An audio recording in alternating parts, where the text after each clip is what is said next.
Right now, more than 2 days since former President Trump's fourth criminal indictment brought the total number of criminal counts he's facing to 91, there is no sugarcoating it. The top political leaders in this country are struggling to meet the gravity of this moment and fill the vacuum in moral leadership in our fraying democracy. The response from Mr. Trump's so-called Republican rivals isn't surprising, but is once again revealing. The most recent comments from Ron DeSantis, Tim Scott, and Vivek Ramaswamy, three of the candidates closest to Trump in the polls, could have come from Trump's own mouth, lumping the latest serious charges with the prior ones, glossing over the details of the cases, and essentially coming to the former president's defense. We see the legal system being weaponized against political opponents. That is un-American and unacceptable. At the end of the day, we need a better system than that. They're now doing an inordinate amount of resources to try to shoehorn this contest over the 2020 election into a RICO statute. I think it's an example of this criminalization of politics. The fourth one does not appear to be pardonable if it's brought under state charges. But wherever possible, I would pardon him because I want to move this nation forward beyond this weaponization of government.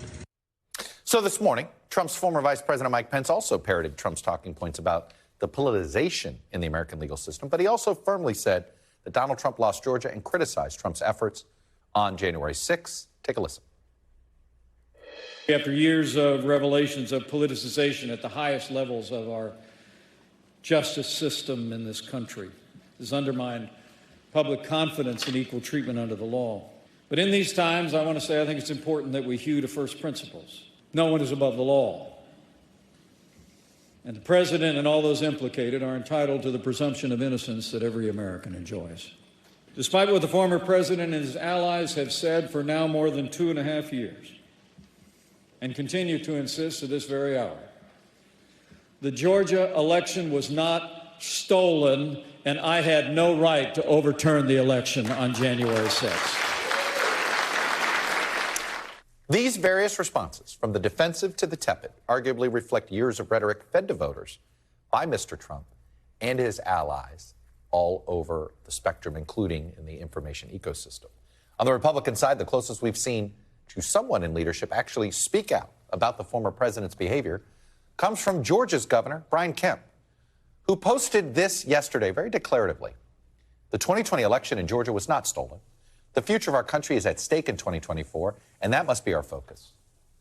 Kemp has also been one of the few Republicans not to attack the Fulton County DA's office. But again, Kemp is the exception in his party.